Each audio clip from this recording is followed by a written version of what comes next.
Did not go well. Oh, well. Alrighty. Welcome to the show, everyone. Episode 26. And yeah, I don't know. You want to talk about yesterday? You can't. Well, we can just leave it out. No, I mean, Stefan had his first first PGA event tournament yesterday. Get right out in front of it. Shot 86. Not great. Learned a few things. So first thing that I'll recommend to everybody is go and play tournaments, because it really tests your game, right? Like leading into it, I didn't have any confidence leading into it. My swing's been a little out of whack leading into it. I've been working on some stuff, and but it allows you to go out there and you're like, you know, you can't hide in a tournament. 100%. You got to hit cups, right? Chipping was really good. Irons felt fine. Off the tee was horrific, and it was a tight golf course with a lot of trees. Your favorite? Yeah, not my style of golf course. Really weird layout. So it was up at Castleview, and I appreciate them hosting.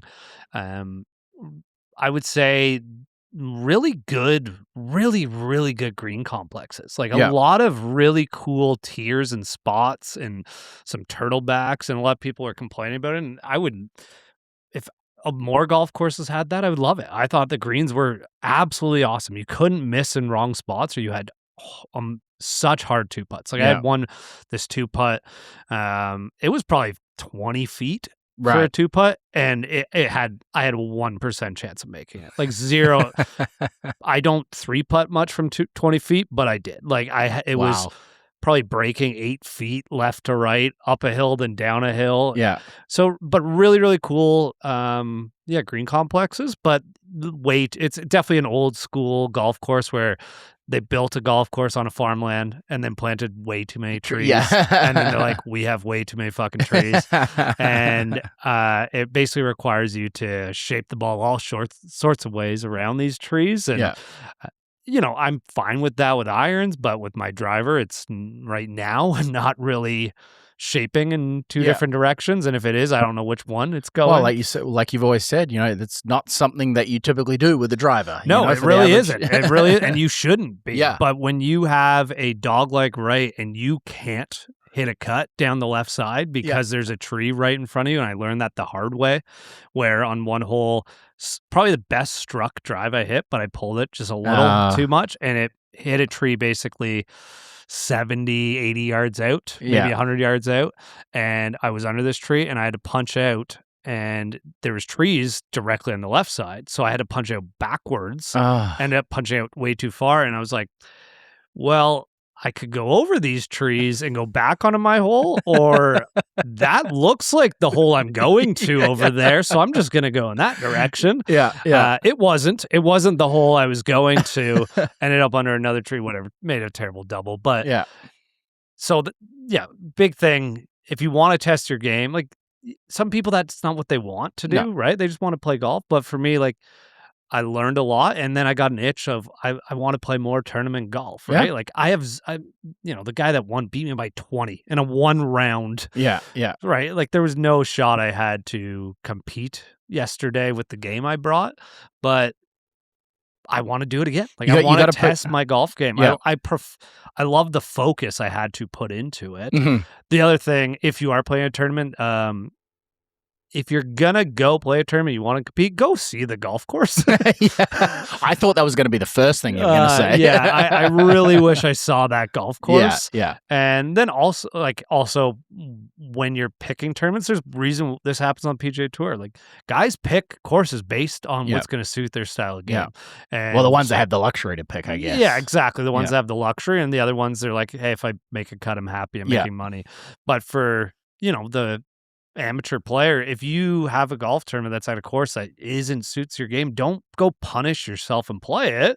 Find something else. Go travel to something else. But I learned a lot. It was eye-opening for sure, and need to really work on the driver. Well, like you said, it's a good test. Like how are the nerves compared to, because you've competed before, clubs and all this kind of stuff. Were the nerves any different being a PGA event? The first tee definitely is kind of the same. Definitely the same. And probably the first hole was, nerve-wracking. And then after that, second tee shot, just blasted it miles right, like onto another hole, almost killed a lady, and I had the smallest window to get to the green, and I was like, you know what, like, fuck it, let's be safe for once. Oh, wow, once. okay, So okay. I chipped back out sideways into the fairway, had about 80 yards in, got up and down for par, and I was like, okay, settled in, Yeah. feel good.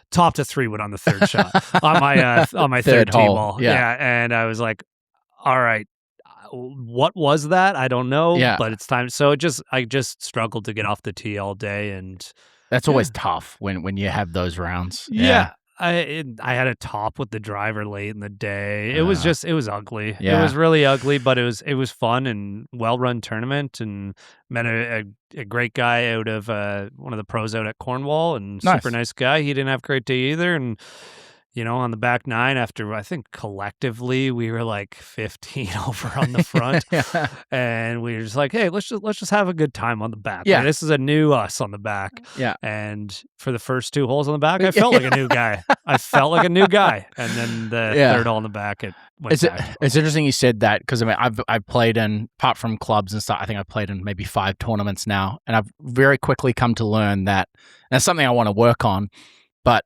if I need to get through those first 3 holes, I kind of like, you get off that third green, like, okay, I'm sort of, the nerves aren't gone, but I'm settling in. So I'm just like, those first 3 holes, I'm just get through this and then, settle in. Yeah, for me, it's the first tee shot for sure. The first chip shot is always a little nerving. And I know for a fact my short game is really damn good. Yeah. Like there's like TrackMan has stats to prove that, right? And as people are like, you're insane, but like from 60 yards in on the TrackMan, I'm gaining strokes on the Tour Pro, which sounds I've seen it. Fucking ridiculous. I've seen it. But for the, you call me the Jordan Spieth of the group, because like if I got a chance to get up and down for a par or birdie, like if you give a wedge in my hand, I got a good shot. Yeah. So even that first chip though, and then I always find that first tap in, that one that's like 2 under feet a or foot, 2 feet is so nerve-wracking. I think that's the other thing. If you're just a casual golfer, whatever, but if you do want to test your game, one of there's several things about tournaments, but those ones where you're playing with your buddies, you walk up, you one-hand it, whatever it is, or you pick it up. Yeah. Those become really damn nervy on just a 2-footer, a simple 2-footer on the golf in a tournament. It's a different ball game. I did think of you on my first one. I had about 8 inches, and I giggled to myself before I put it, because I was like, "Oh, Cole missed this. Take your time." Man, that's a long putt. I think I missed it. Mine was like 5. Oh, really? It was real bad. And I did have one that was probably within a foot, and it circled in. It got in, but it did a little hoop-de-hoop. But it was fun. I got to get back out. I don't know when I'm going to do another one. There's a pro later in the year, and I got to get out. It was nice, man. Well, first one under the belt.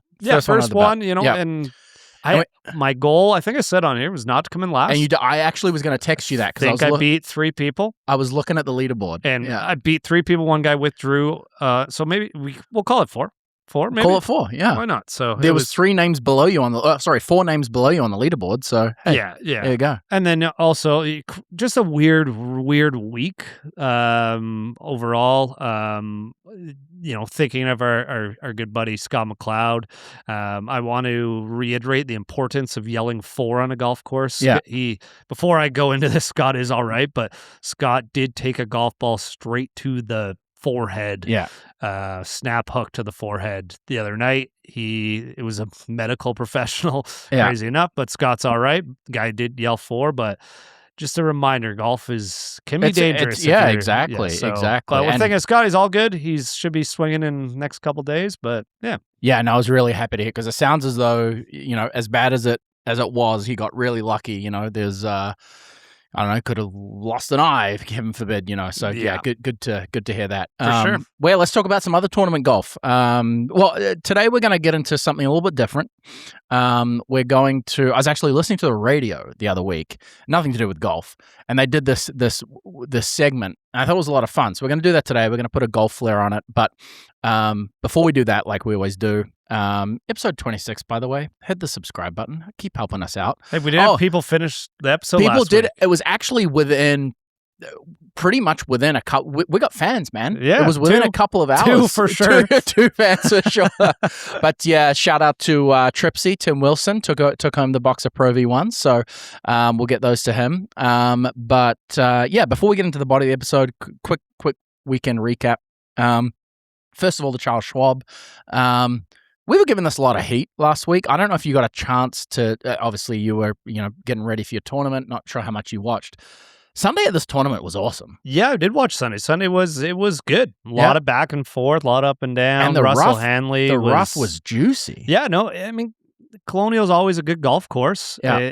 The field wasn't great by any means. I assume this, if the signature events continued and there were some announcements about that doesn't look like they're really going in that tier 1, tier 2 system, and we're going to see more about that probably the next couple weeks, based on roll-ups kind of hinting, but a lot of stuff kind of coming out on social media that's probably, if we kept the old system, would kind of bounce back and forth of being a signature event or not. But no, it was good. Russell Henley came back and just a dog. Three shots back with 3 holes to play, birdies the last 3, makes it into a playoff, sticks it to 5-6 feet in the play, makes 4 birdies in a row to win the tournament.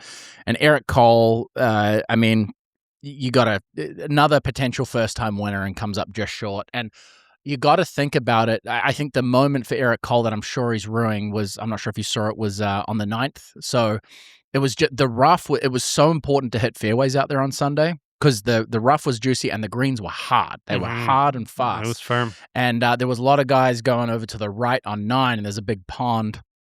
Didn't even come close to covering the water. And so ended up making a double. But interestingly enough, I did just quickly pick apart. JJ Spawn did exactly the same thing. Yep. And there was a drop area. And I don't know, maybe Eric Cole did this intentionally, but I wonder if there was a little bit of experience at play, because on the 9th green behind the hole, there was a big ridge. So JJ Spawn, in exactly the same scenario, actually didn't drop in the drop zone, took it, 15, 20 yards back to give himself a bit more of a fuller wedge. A little bit more spin control. Yeah, send it past the pin, hit it to 5 feet, and got up and down for bogey.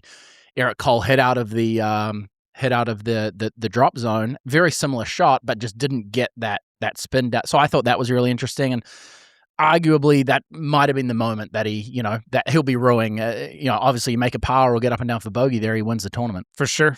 No, it was great. It was a great tournament. I didn't watch a lot. Watched some on Sunday. It was kind of in the background. Watched the playoff, which was good. And it's funny where my brain is at though, because so the playoff happens, whatever, they win, his kids are out on the green, and my first thought was, who the fuck thinks having a third kid's a good idea? Like, anytime I see people with 3 kids, I'm like, I know you have a lot of money, and I know you probably have a lot of help. Yeah. But I'm in the absolute thick of it with 2, and I got my daughter's 2 right now, and she's fucking crazy. Yeah. What do you got? 5 and 2, 6 and 2, 5 and 2, 5 and 2. Yeah. And the 5-year-old's, he's easy. Yeah. But she's just crazy, and I can't. I was just talking to a friend about this. Probably about an hour before we started this, and just said like, who like, she even out of the blue just like, who would think this is a good idea? And anytime I see it on like a PGA broadcast where there's like 4 kids, 5 kids, I'm like, well, Tony Finau, doesn't he have 7? 17. I mean, that might be the Mormon thing. I don't know, but that was literally where my brain went. Was like, oh, nice family moment. 3 kids? Are you fucking nuts? Well, and I feel like 1 kid, 2 kids. You can still have a regular car, all of that. I feel like you get 3. Okay, now we've got the minivan. We got, we need so much more space. It doesn't make sense. I don't get it. It's crazy. So that's why you do what I do and have none. Yeah, I mean, good for you. Congrats. Way to flex on everybody that's listening. Well, just quickly, last things on the Charles Schwab. I actually didn't have time. I was going to dig into this. Ludvig, I mean, and he was my pick, so I'm biased, and maybe I'm a bit salty about it. But I just find I put down here disappointing. I think disappointing is too much of a strong word. For how much this guy's been hyped up, and we've said this so many times, professional golf is extremely tough. However, I feel like he's just very mediocre right now. Like if you were to give Ludvig a ABCD, whatever, based on versus potential, I got to give him like a C- right now. He's just very mediocre. Came in T17, I think. Yeah. So even though Ricky missed the cut and I took double the money, I only made up $280,000 on you. So yeah, I mean, he's really damn good off the tee right now. He was 6th off the tee. Unfortunately, with those firm greens, you got to be hitting your irons really well, and he really wasn't. Putted decently, right? But yeah, it is a weird one of where this guy's going. I think he's got 2 career wins right now. I still believe at some point something's going to click. Like if you look at kind of his shots gained data, it's basically well above average in everything but putting. And putting is above average. It's just like his shots gained total right now is 2nd on the tour. Yeah, I think you're right. So like, it's like, when's that moment going to happen? The swing looks great. He performs great. It's just not there on the leaderboard as often as I think he should be based on the stats. Maybe it's at Shinnecock, like maybe, who knows? We're going to do a big preview. I listened to the Fried Egg does great preview, kind of breaking down this golf course and, being very accurate off the tee, which he is. Like his shots gained off the tees around 12th. It was just I would say it's a weird week for him where he was 4th off the tee, and right now his approach to the green is 8th, but he was like 50th this week. So who knows? And again, it's kind of in the grind of the season, right in the middle of majors where maybe his focus was off. Ricky was also disappointing, missing the cut, but it's Ricky. It was kind of a throwaway. I guess you never know. You got that buffer right now that you can play around. Yeah, I'm playing around. I'm playing the penny stocks. I'm hoping to hit a big one here. You still got like a $2.6 million lead on me, so there's definitely some buffer there.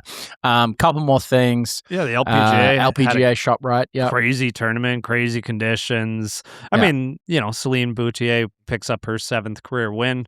Great player, but I think the story of the week is I'm not going to try this name. Yeah, well, I'm going to butcher the pronunciation. Apiracha U-Bowl. I think that's pretty damn good. Yeah, that's not bad. On Saturday, and she was in the hunt, I think. No, she was more than in the hunt. She missed out on a playoff by 1 stroke, and she was assessed a slow play penalty on the Saturday.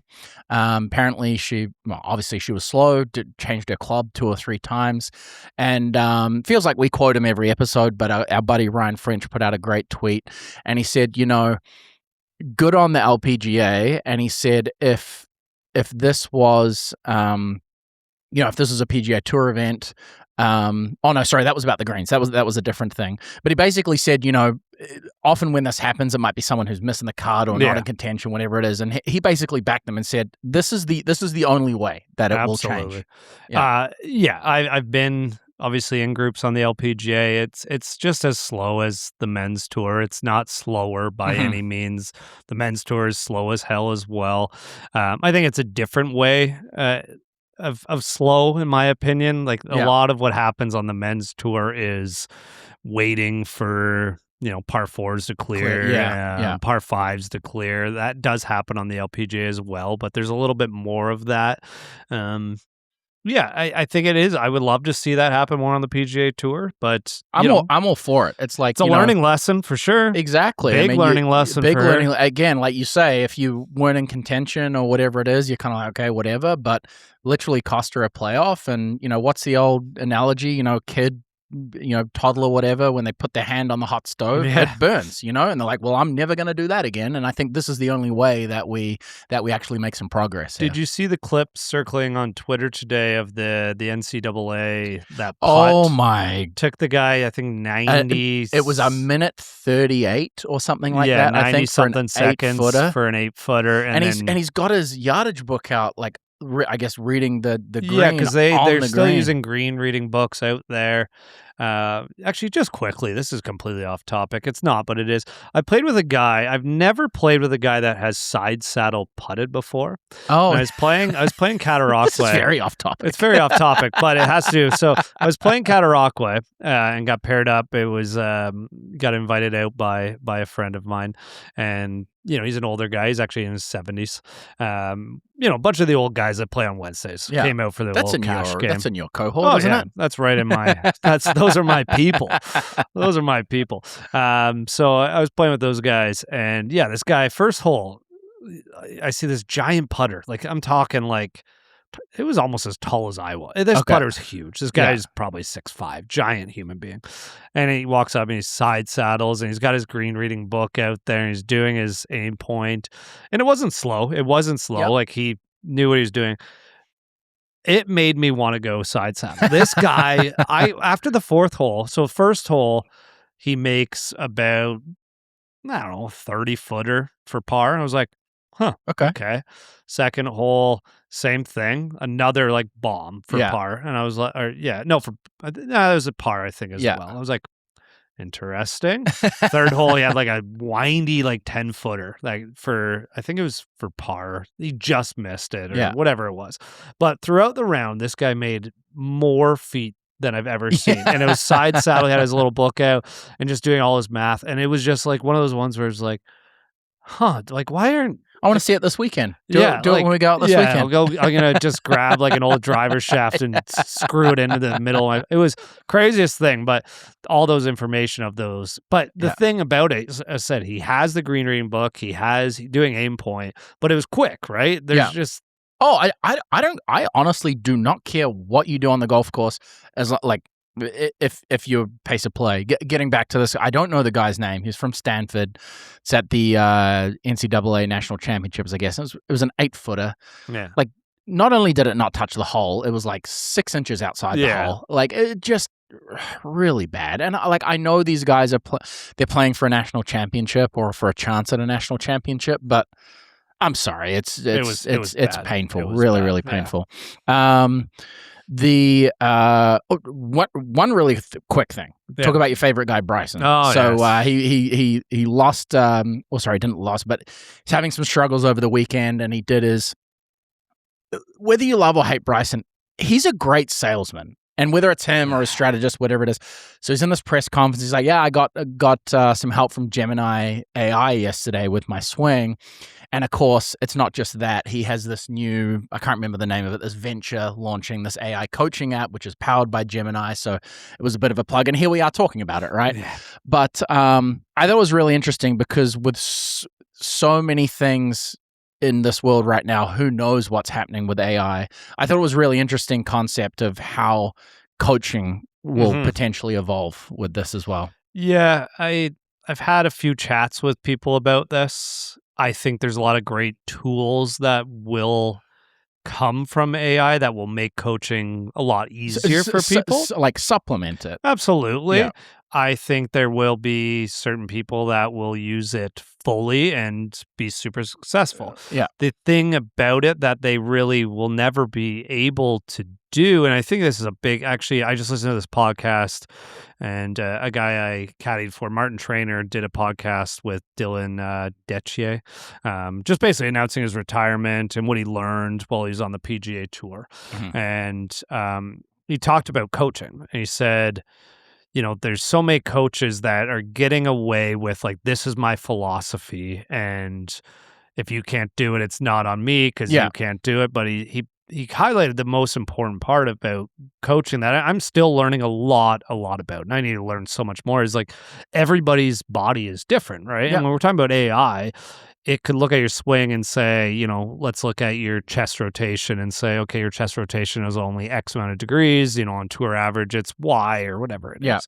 Well, that doesn't mean you can physically do that, right?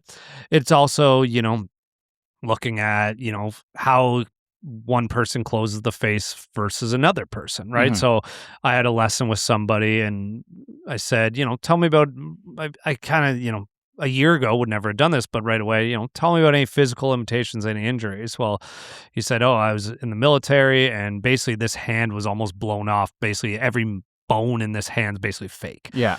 And his right hand. And I was like, interesting. Okay. And so and he was struggling with getting the face closed, right? So we had to figure out a different way because the proper rotation of his forearm or whatever we needed to do, the way his brain interacts with that hand isn't the same, right? It can't be the same. And, multiple other injuries, yada, yada, yada. Well, AI, I don't know how AI is going to be able to do that. Now, we are early in the AI experiment, but am I running away from it? Would I run away from it as a coach? Absolutely not. If there's a tool in there, you should absolutely use it. Yeah. But is it going to remove every coach in the world? No, but I think it's going to remove a lot of bad ones. Yeah, no, for really sure. Bad ones. For sure. Just same as TrackMan did when that came out, where you see people that are running away from data and running away from video analysis or running away from 3D analysis. Yeah.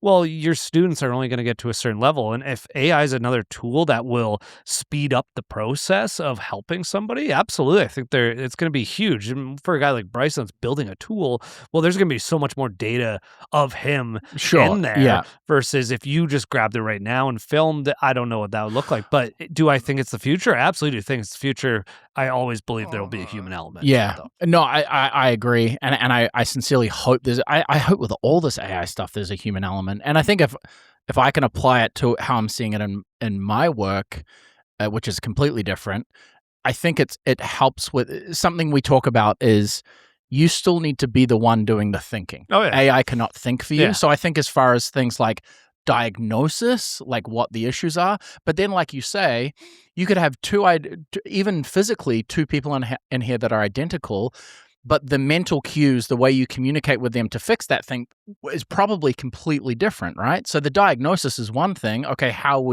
what that means and how we fix it moving forward is completely different. Yeah, like Scott and I, when I was, just a student of his, the way his brain works and the way he communicates is quite technical.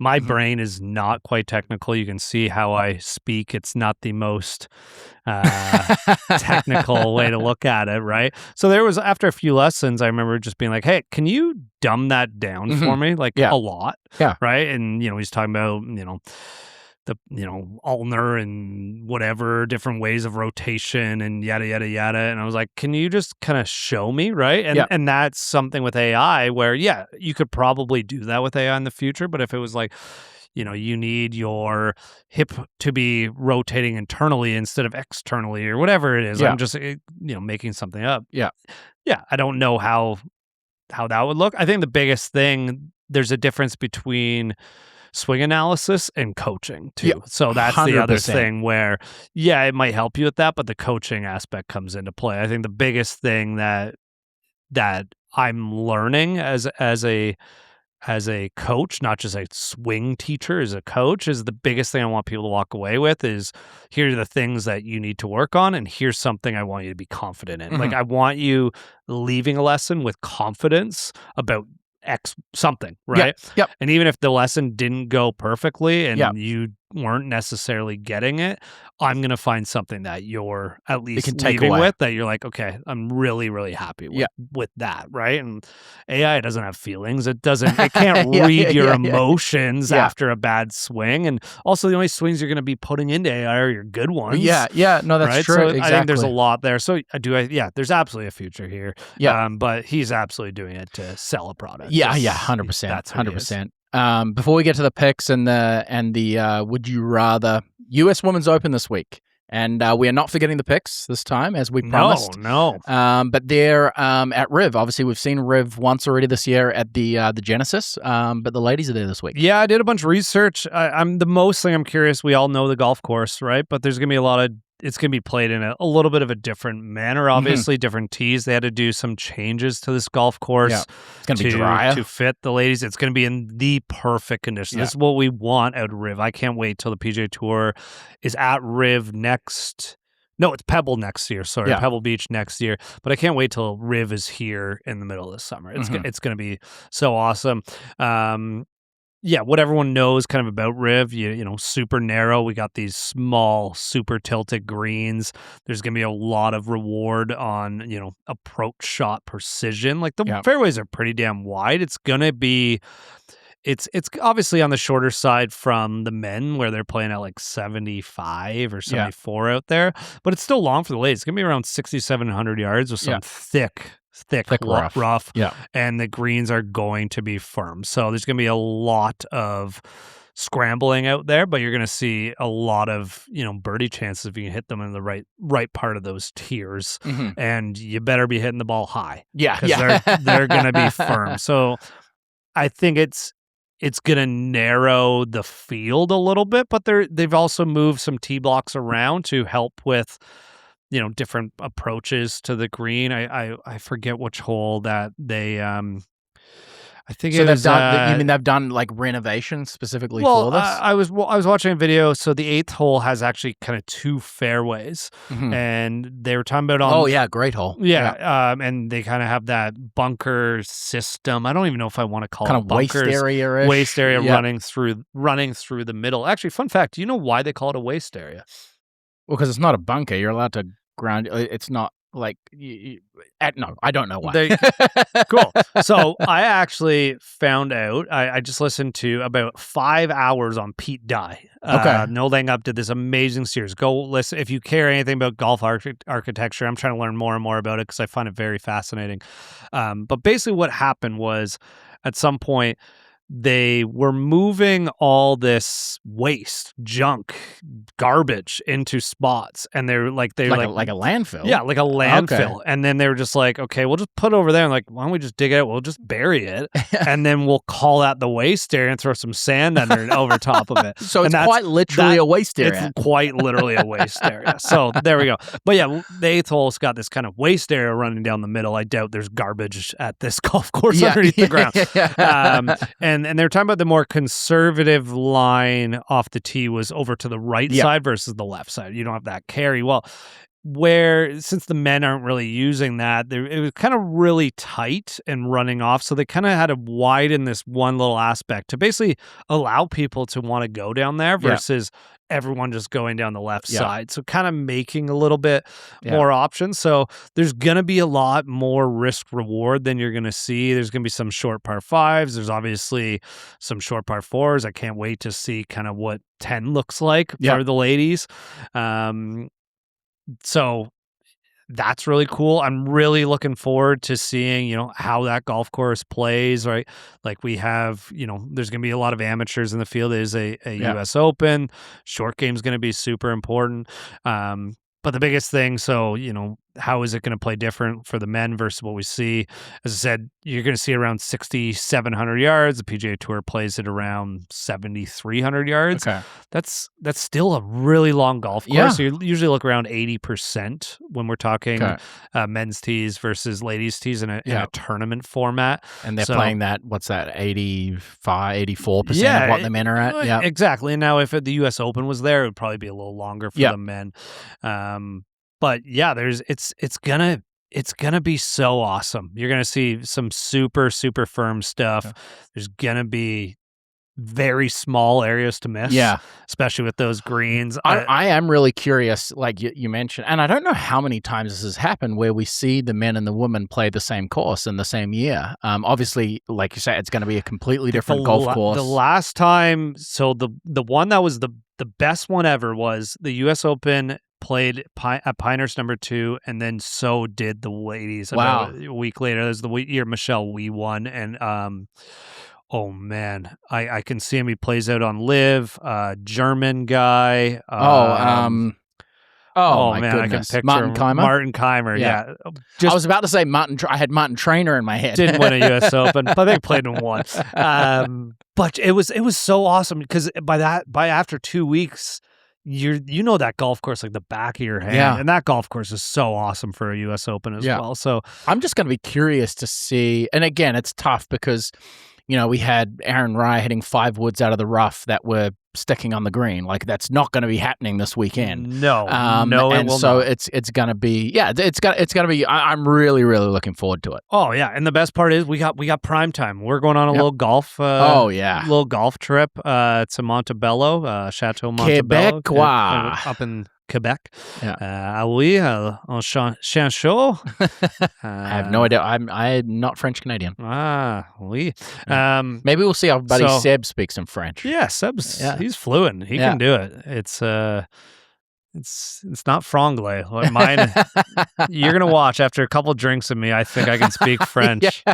And it's I'll have a few beers and I'll just speak in a English with a French accent. I remember one time, and this is very Quebecers. We were having a few drinks. My buddy Danny and his sister-in-law is French, and I said, after a few drinks, I think I can speak French, and I started talking to her in French, and I can't speak French. Like, I can get by very minimally, and whatever I said, she just, like, in the most Quebec person way, just like, you don't actually want me to talk in French to you, do you? I'm like, no. And I just didn't speak to her the rest of the night. I was like, all right, I'm good here. I'm good here.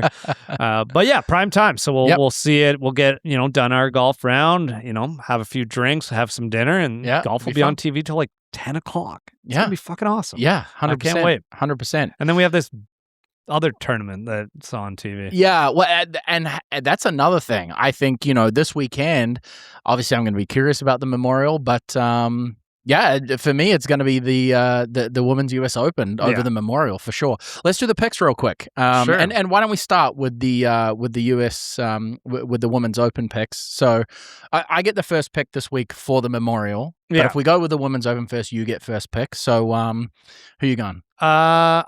Give me Nelly.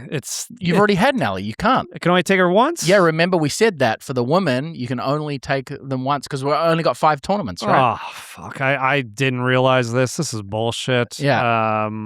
Yeah, so you're screwed because I'm taking Nelly. Yeah, well, I mean, she hits it so damn high. Yeah. I think she's playing so damn good. Well, you're taking Nelly. Talk me through it while I think about my pick. What's versus me talking through? This is. I don't have the knowledge that you do. This is a vibes pick. It's the stats that it's backed by is that she is the number 1 player in the world. Yeah. And I think she's, rediscovering some form after, I mean, you say not such a good year last year. I mean, coming off, what was it, a 4-win year the year before? But I need to make up some ground, man. I mean, I need to make up some ground. I feel like with the women, Nelly's I don't want to say safe pick. I have to make up ground. She's got to be a top 10. She should not miss the cut. And with the women, I think given the knowledge that we have, it's a lot more volatile in the picks. So if you happen to miss the cut and I pick up a win or something close to a win, I make up a bunch of ground. Yeah, I mean, the biggest storyline outside of Nelly playing really well is Gino finally going to get her first major. I don't think she has a major, if I'm not mistaken. No, I don't think she does. I got to make sure I'm right about that. But it's one of these ones where it's like time to put up or shut up. No, she hasn't had a major. Her best finish at the U.S. Open was T6 in 2024, missed cut last year in the tournament. So it's time Gino? it's got to be Gino for me. Fair enough. Time to show why everyone thinks you're the next one, and picks up a ton of wins every year. LPGA Tour money winner the last 2 years on the LPGA. So you need a major. You need 3 or 4 under your belt if you're that good. She's still 23, but let's kick that door open and pick up one and then go win the fake major of the Evian. Yeah, fair enough. The Memorial, easy one for me. Matty Fitz. He's been having a great year, kind of a little quiet. Obviously skipped last week. But this was an easy pick for me. Yeah, I hate this golf course. It's just, the rough is just so silly. You hate Jack's golf course? I hate Jack's golf course. They had that 2 weeks where during COVID where we had to watch it back to back, and it was fine. Like, it's fine. It's a change of pace, obviously. It's going to be super, super tough, and it's a good prep for the U.S. Open for these guys of being super tough. It's just, I don't know. It is what it is. I'll just take Ben Griffin. He plays well here. So, wow. Okay. I fancy my chances this weekend. I think I'm going to go 2 for 2, and I'm not going to put a side bet on that because they haven't worked out well for me. So no, let's put a side bet on it. Let's put a side bet on it. No, I'm taking too much of your money this weekend when we play in person. So Okay. Do you know this weekend it's a par 69? I think this weekend. I think I'm going to get beat up. Yeah. Oh, absolutely. Yeah. I just talked about it. It's tree lined everywhere. I'm fucked. I think we should have a bet, and we can't tell our wives it, but a bet on our wives in a round. And we can't, they cannot know we are betting. So what do we do if they pick up on a hole? Is it a 10? No, we'll call it a match play. Like it'll be a match play round. Okay. Where I love that. It's just between you and I. I love so that. So the first round, and we can I bet on LIV? Liv went to the range. Liv was at the range. Wow. She's playing tomorrow by herself with a friend. Shit, Catherine, you got to come on. Yeah. Step it up. They're not listening to this. No, I know. We've got no risk of them finding out because they never listen. Let's say on Saturday we'll let them play the round. That'll be the match. Yeah. We will not tell them until after. Yeah. And can you just imagine us getting super pumped up and they'll be like, "What's going on?" No, nothing. Nothing. And what do we want to put? Loser buys the other person's dinner. Yeah, just my yeah. Okay, I love that. I'm down with that. So we do that on Saturday, and then we play match. Well, yeah, we'll figure something out. No, that's a great idea. Yeah. That's a great idea. You come up with the. You're good at this. You come up with the ideas for all the matches. You're a born and bred gambler. That's what you are. Yeah, maybe that might be it. Yeah. Well, you came up with a good idea. This week. I mean, I said let's get into the body of the episode, but we've been talking shit for 40 minutes already. So who knows? But we proved last week that people make it to the end of the episode. So 2 people. Hey, shout out. Yeah. Shout out. Yeah. There we go. I appreciate Brad Lawrence. We did talk last week a lot. A little banner here. Oh, okay. Yeah, you keep going. Oh, well, we're doing some stuff in the background here. We did talk last week a lot about money in golf and rising costs. So I did reach out to my favorite public course in Ontario, Copetown Woods, Barry. There, Barry's going to come on next week, hopefully, and we're going to chat with him about the rising costs in golf and what he's doing with the flow of more people coming in. It's a hard place to get a tee time. Yeah. And just the behind the scenes. So just want to give people a preview for that. But let's get into Would You Rather. Yeah. So I come up with there's a big list here. I'm probably going to pick and choose. We won't do all of them. But yeah, as I mentioned, I was listening to this segment on the radio last week, and it's all hypothetical, obviously. But I thought it was a lot of fun. I thought we could apply this to golf. So we've got a bunch of different ones here. I'm going to put them to you. Okay. And I feel like we're going to have some different thoughts on these. I didn't look at any of them. Good, I saw the first one. That's the only one there. I was like, I'm not going to read the rest. Okay. Well, I'm going to start with the second one because this is actually a real question on Twitter this week, and Lou Stagner, the golf stat guy, actually. I know which one you're going with. Oh, okay. But and there is a right answer to this. Anyway, so there is the most obvious answer. You can, well, to a lot of people it's not, so you can explain it. People are dumb. Yeah, way to alienate our listeners. Most people are dumb. So you can wave a magic wand, and you can drive it 350 and straight every time. Or you're guaranteed to make every putt inside 10 to 20 feet.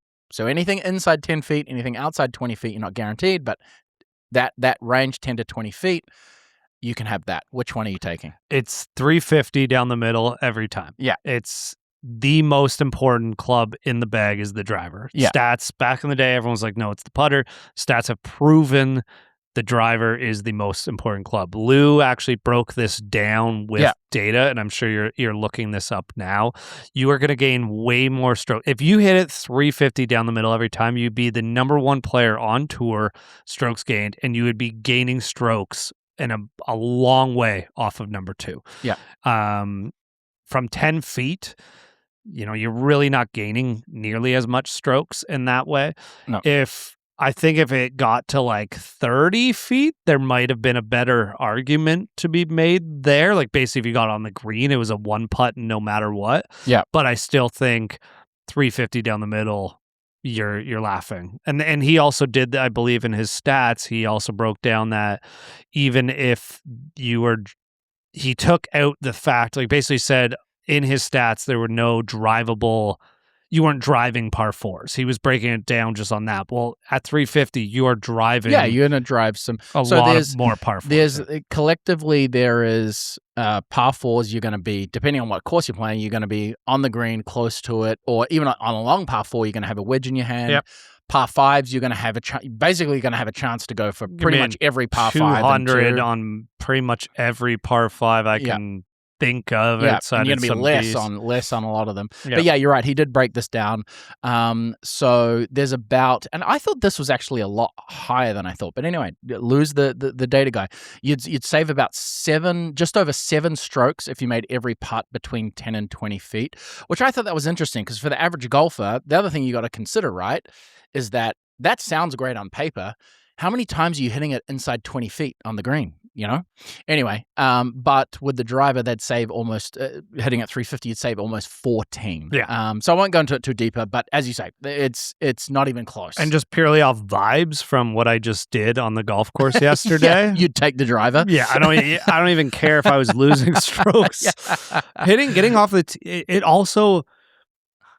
There's nothing worse in golf than not being able to get off the tee. Yeah. It ruins the game, right? And I know people like you haven't had the yips from 4 feet. That ruins the game. I get it, but the difference is I'm not losing a golf ball from 4 feet. I'm potentially losing a golf ball if I can't get off the tee. And if you have the yips from 4 feet, even if you have the yips from 4 feet, you're going to make some of those. Yeah. And you're going to miss some of them. And like you say, the worst that happens is that you lose a stroke, you still have the ball in your hand. Not being able to get off the tee it's just such a dent to your confidence. Anyway, next one. And I think this one, I'm really interested to see what you say here. You can play Augusta once. So both of these, you got to pay for it. It's not free or anything like that, right? You got to pay. You can play Augusta once, or you can play the old course once a year, every year for the rest of your life. Now, if I pick Augusta, can I never play the old course again? Oh, you can. No, you could if you get in the ballot, or you can. You're regular Joe Schmo. You got to take Augusta because you can do, assuming your wife or partner won't kill you. You could play the old course once a year for the rest of your life if you really wanted to. What, even with the ballot and everything? Yeah, you probably as a single you have a good chance to do it, right? Okay, but Augusta, I know how many people do I really know that have played Augusta? 2, Duffy and. Martin? Oh, I guess, yeah. I mean, I know professionals. I'm thinking non-professionals. I know a couple media guys. I think I know 2 or 3 media guys that have played Augusta.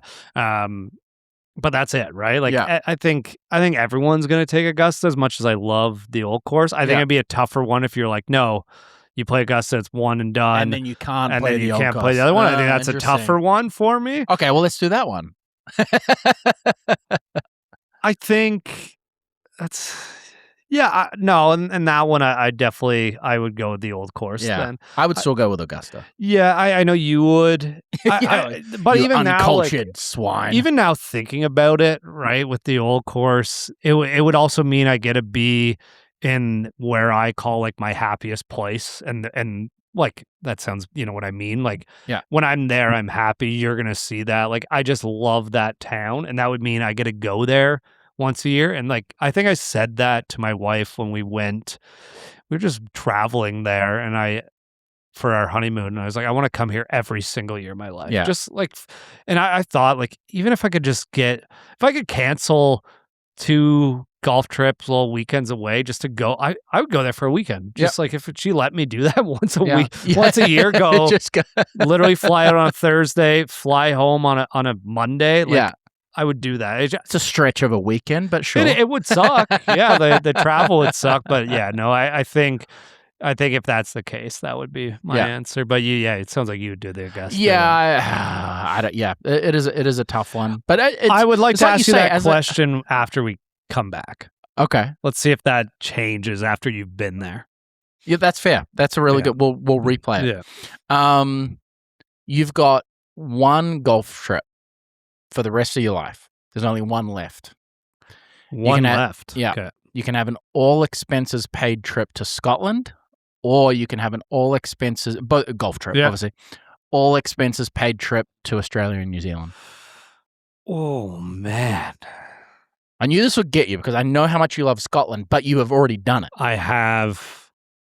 But this is your it's hypothetical. So like I'm you're picking whatever courses in that. Pick yeah. what and it's you want to go for. I mean, you obviously can't go for like a year. Let's say it's like you've got up to a month. Yeah, and you can play. You get guaranteed tee times anywhere you want. Give me Australia. Yeah, I think the volatility big word of of Scotland's weather would wane down on you, and I think if it's like, hey, you got to experience it once. Like, I think Australia, New Zealand, it might be 1A, 1B right now on my like where I want to go really badly, and like. It might be like a 40th birthday thing where I think I got to plan it for something like that because my wife has zero interest in going to Australia, New Zealand. No, she doesn't care at all. She's like, it's way too far. And what are those people even doing? Like, it is with someone with a little bit of experience in that. It's a hell of a fucking long way. They're like. They're different cats down there, and well, the Australians. Exactly. Australians are, so I think I gotta go. I really want to obviously see Royal Melbourne. Really want to go do Kingston Heath. Yeah. I think Cape Wickham, that whole island looks so sick. Yeah. It's obviously is it the best golf course? I don't know. It was #1 rated course in Australia at one point, which was weird. Well, but I think there's just so much variety. It's just the experience. Yeah. And I mean, you've got New Zealand, you've got Cape Kidnappers, you got Paraparaumu. I'm going to miss a whole bunch because a whole bunch of great courses. Taraiti, yeah. Well, and Taraiti and Tiare, those three courses, they're very new. I mean, they've been built since I moved to Canada. They're less than 6 years old. A lot of great courses. I assume you're probably the same. Go back home. Yeah, I mean, I think I would love that because I know I probably will do it at some point. I'll get the chance to do it. But typically when I'm going down there, it's 2-3 weeks and we see family. Yeah. I'm not golfing, right? And when I was down there, I had played golf, but I wasn't a golfer. So I would love to go back and I think what we should do is start. Let's put it in. Start hinting at it with the wives for like 2028. Like, let's. There we go. I like that. Let's start hinting at it. It's 2 years away. Catherine will be in. She, if anything, I undersold New Zealand to her. She loved it. So, okay. Yeah. Well, I didn't want her to come. We can send the girls off on their, road trip or whatever. Sure. Yeah. We'll leave them in New Zealand. We'll go to Australia. Yeah. All right. Next one. This one, I don't know which way I would go on this one. So I'm really interested to hear. You are hypothetical player. You can have 20 PGA Tour wins and nothing else, or you can have one major win and nothing else. So like you might have top 10s or whatever it is, but the only wins you have, you can either pick 20 wins on the PGA Tour or you can pick one major win. Those are the only wins you have. I think I'm going with the 20 wins. Yeah. Which is crazy. There's a bunch of weird winners. I wouldn't want to be that guy that was that one-off winner. It might depend on the major too, right? Yeah. I mean, it could also depend on the location. Like if you said, the major, you win a Masters, well, now you're going to the Masters for the rest of your life. Exactly. Right? Yeah. You win an Open at St. Andrews. That's huge. No, you win the PGA Championship at Quail Hollow. If it was that or... It was actually, I just read a thing about with Rory. They asked him, you have 10 rounds between Quail Hollow and RCD, Royal County Down. What do you do? And Royal County Down's right in his backyard in Northern Ireland there. And he said 6-4 Quail Hollow. He just likes the sun. Yeah. Oh, yeah. Right. Fair enough. And he plays Quail Hollow well. So. Yeah. And he said, you got to go, it was with the fried egg, actually. And he's like, I know you guys hate the golf course and you've talked a lot of shit about it, but go there and play it. And maybe your mind will change. Yeah. But, fair enough. Interesting. No, I think I'm going the 20 wins. I think you have a legacy there. You're basically in the Hall of Fame with 20 wins. Lifetime membership. Your lifetime membership. You're. Not to mention the money. Yeah. You look at a Lee Westwood. Lee Westwood had a great career. Matt Kuchar had a great career. They never won a major. Luke Donald had a great career. You're probably becoming a Ryder Cup captain with 20 wins. Yeah. I mean, I wouldn't. I'm Canadian, but President's Cup, you know what I mean? But same thing. I think there's a bigger legacy with 20 wins than being like a a Rich Beam who won one PGA championship. Yeah, after you breaking it down, I thought this one was a lot closer than I thought, but I think you're right. I think at the end of the day, and it also would depend on the major. If you said it's the Masters, but then you get a bunch of those guys at the Masters, you're like, who's that guy? Yeah. So yeah, I'd have to go with Sandy the 20 ones Lyle as well. out there in his fucking suspenders. Okay, this is an interesting one. You got another magic wand again. So would you rather know the exact distance for every shot? And what I mean by this is, adjusted for the wind, slope, everything. You know exactly the number that you need to hit, whether the wind gusts up or change direction, anything like that, every single time. Or you get to replay one shot every round. Without people know, you got a thing, wind the time back, and you get to replay that shot. I'll go with the first one. Yeah, because that's golf. You would know though that you had to rewind, right? Like, what do you mean? Well, you rewind. You had a fake mulligan. Everything went back in time. And also, what happens when you like? How does that? But you would also know if you're like, oh yeah, I got this secret freaking chip in my brain. And I know exactly what the number is. Butterfly effect. Well, maybe there is a butterfly effect, but there's way more a butterfly effect on rewinding time, and that scares the shit out of me. So I think it'd be more fun. It's kind of like in sim golf. You kind of eventually figure out the calculations of everything, and you get pretty damn good at that. Yeah. No, I think you'd play better than just that one. I think you'd be have Lou run the data. Hey Lou. Yeah. I think I actually tend to agree. I think you probably would. Again, you get those ones where, you send it 20 yards over the green. You're like, what the hell? But who knows? You got a gust of wind up there, whatever it is. So yeah. Okay, with you on that one. Here's a caddy question for you.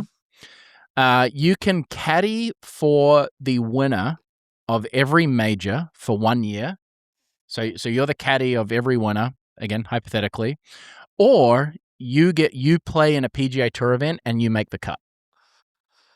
Ooh. No, I'll do the caddy. You're going to make, let me do some math here. Well, yeah, money's, let's do some math. You're probably going to make more. You're definitely going to make more money as a caddy. You're going to make way more money as the caddy. Yeah. Way less. I mean, that's a tough one, though. That's a really I think it would good be a one. Super cool experience to make a cut at a PGA Tour event. Would be, for sure. It would be really, really damn cool. But the caddy and me, that would also be a really cool. You'd have those 4 flags, for the rest of your life, right? Hanging up. It's like, why do you have those 4 flags? Like, well, no, we're talking 9. You get the ladies as well. Oh shit! Yeah, I'm on the road a lot that year. Hopefully, there's you got a magic wand, man. You can do whatever you want. Then absolutely, Harry Potter on the broomstick. Absolutely, that one. That sounds sick. Yeah, I mean, the money alone, I think, makes the most sense. Yeah, and that's you have way more stories out of that one. I think, and that's the thing. So I would go that. I think even if you said you could caddy for one major or make one cut on the PGA Tour, I think I'd still take the caddy. Still caddy. Yeah, that's the caddy in you, right?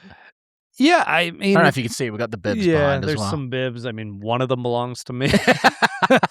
How did you get? Was that from Nate? Nate dropped off the Hannah Green one. Nice. That was from Charlotte. Yeah, and Jin Hiem there as well. So, and that's your buddy Will that gave Sung JMs. No, that's Jin Hiem. Oh, okay, my bad. That's Nate as well. No, I don't have Sung Jays in here. Corey Connors is up here as well. So we're at Celtic Golf Center tonight. If you couldn't tell, it's not my. We didn't revamp my studio again. No. But I think even at one major, I think that'd be a really cool experience. Fair enough. Well, that one brought out the caddy in you. This one might bring out the coach in you. Oh, you can be a scratch golfer, but you've hit your limit. You're never going to get better. Okay. You'll always be around that scratch. Yeah. Or you're currently a 4 handicap. You've got the time, you've got the money, you've got the resources, work on your game, get better.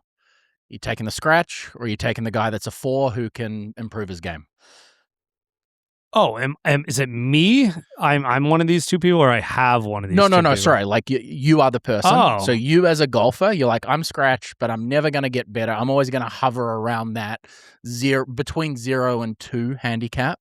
Or you can be a 4 handicapper, but you're like, hey, I got money, I got time, I'm going to get coaching. I'm going to work on my game because I want to get to a +2 or whatever it is. Wow, this one's hard because with the scratch, the consistency of that forever would be awesome, right? And you can just go and experience wherever you're going on traveling, not being worried about your golf swing and working on it. But also the thing that as human beings that we love is the chase, right? You think about, your first girlfriend trying to like chase her down and make her want to go out with you on a first date. Like that's the most fun part about a relationship, right? Is the initial chase. Sorry, Liv. Well, same thing with her, right? I had to chase her around for a while. No, I was more saying, you're not having. I get what you're saying. Yeah. I think the chase is. There's something romantic about the chase. Yeah. And the feeling of, at least, with golf, it's, are you once you've hit scratch and you now know I'm never getting better. Yeah. Right. Well, I'm according to Golf Canada, I'm like a 4 handicap right now. Right. Yeah. And I think I can get to scratch, or I think my best ever, I was a 1.9 for a week. Yeah. Right. And you always think your worst golf's not behind, your best golf's not behind you. So I give me the 4, and it's not bad being a 4 handicap. I'm currently being one. Right? So, I like the chase. This is an easy one for me. I'm in exactly the same bucket as you, but it was a hell of a lot easier for me to decide. Because again, if you scratch, now it's not to say that you're always going to go out and shoot par. You love some rounds over, you'll have some blowouts, whatever it is. But to me, it's the well, for me, it's two things. One, it's the pursuit of getting better. Yeah. But two, I would back myself. I would bet if you give me all the time, money, work, whatever it is in the world, I would back myself to get to a plus. I would back myself to get better than scratch. Yeah, for sure. Yeah. I like that one. Oh, this one's an interesting one, and I'm in between two camps on this. So you can be the guy who choked one of the biggest Sunday leads at a major ever. So you're Jean Van de Velde? Yeah. Or, if you want an NFL reference, you're Matt Ryan. You're 28-3 up against the Patriots and you lose the Super Bowl. You could be that guy, or you can not be remembered at all. So you're still a professional golfer. You have a mediocre to average career. You make a good amount of money. You retire. You're comfortable. Which guy would you rather be? I think I could knowing my personality, I think I would lean into the choker. Like really? I think I would lean right into it. Yeah. And make, I'm very self-deprecating. Yeah. But at least you'd be like the John Daly taking his sideshow around, going to Hooters and stuff like that. You'd be like, hey, I was the biggest choker at a major. Yeah. I think there's a lot of stories there. And I think when you don't own it, it just, you didn't hear from Jean Van de Velde forever. Right. Yeah. And, I showed him last week, 2 weeks in a row. There we go. We got Jean Van de Velde references. I think I would handle that with humility and, comedy more than, I'm already a nobody. You know what I mean? Like, so I either be a guy that had a chance or me. At least I was there. I probably made money. And I tend to agree with you, but in our day and age of trolls and the shitstorm that Twitter is, because I know I wouldn't be able to stay away from it. Yeah. And just mentally, like the mental fortitude to handle that. But I think you're right. I think at the end of the day, you just have to lean in. So you do have the more wanting to argue online personality of us too. No. Versus I think I used to, and then I was like, come on, send us some spicy DMs. I really stopped caring about what people think a long time ago. Wait, you used to care? That's a surprise. I did. It didn't work for me. I used to have feelings. I just gone numb now. Yeah. Then I met your wife's family, and they took it. I hope Carol's not listening. No, she's nice. Yeah, the rest of them. This one's a little bit silly, but I have fun nonetheless. So you can, again, you as a golfer, you can play the summer of your life. You get 3 holes in one. You're shooting par. You break 70 a bunch of times. You're shooting under par a bunch of times. But then after that summer, you can't play golf. No. Or right now your swing transforms into Charles Barkley for the rest of your life. So you can still try and improve, but you're always going to have that Charles Barkley swing. But like, so it just looks like that, or can I still play? Do what you can with it. That one's hard, man. Yeah. That one is hard. Wow. I guess I'll take Chuck. I guess so. I think I'm the same. I think he's getting better. In a similar vein, actually, just a quick side thing. Remember when they did that thing during COVID? They did the match with Tom Brady, and I think Charles was in the. He was in the booth. He was in the booth, and Tom had a drive. And he's like, oh, that's what did he say? He's like, oh, that's gone way into the trees. And Charles was in the booth. He said, into the trees? That's off the damn planet. I just thought it was hilarious. Anyway. They went back. It was good. Yeah. That was peak COVID right there. In the same vein as the 4 handicap, I think I would have to take Chuck as well. Because, you have that one summer of golf, but it's coming to an end. You can never play again. At least if you're Charles Barkley, like, you can chase something. Yeah, you can still play the game. Yeah. You can still make it work. A lot of ways to enjoy the game. Yeah. Right? Yeah. Even if you have a with a swing like that, drinking yeah. might be one of them. Yeah, for sure. All right, last one. Actually, no, sorry, two more. This one's a little bit more mainstream, I guess you could say. You can have Jack Nicklaus's career with the most majors ever, or you can have Tiger's career. So all the money he's made, all of that, but you get you get the scandals, you get the everything that comes with that. Yeah, I think you have to go Jack. I'm thinking in a different way. Tiger might be 1A or 1B as the most recognizable athletes ever. Yeah. Right. And yeah, Jack's super, super famous, and always was, but came up in a different era where during his heat of his fame, social media wasn't around. He'd probably go for dinner and at a normal place. But I think he didn't transcend the game like Tiger did. No, he really didn't. But when you have the most majors of all time, someone's always chasing that. My answer, Tiger changed the game for sure. Yeah. But when I think about my personality, not being able to just go. As cool as it would be, like the first week, wherever you go, everyone wants to talk with you. I barely want to talk to people I don't know now. You always give me shit for that now, where I can be a little cold when I don't want to talk to people. This 60, 90 minutes that we have every week is actually the only time that Steph talks to me. Yeah. So I wouldn't deal with that long term very well. I definitely envy the good parts of the Tiger career, but I mean I think we also obviously he also a lot though, so that's kind of cool. But I'm sure Jack. I really need to make sure when I publish these, I remember to hit the explicit warning. Yeah. I mean, maybe that would have been cool. Maybe that, you ever watch the movie Blow, where the first half of Blow makes cocaine look really cool, and then the last half you're like, you know what? Let's not go near that. That's kind of like Tiger when he was winning all those majors up until that car crash. Is the first half of Blow, where it's just raw eyes, he's banging chicks behind a Perkins diner, right? And I'm sure that was all really cool, but the low was pretty damn low. Yeah, it was pretty damn low. I also like having both my legs personally, so no, that's fair. Yeah. That's fair. He's lucky to have both of them. Yeah, I think I agree. I think our generation has a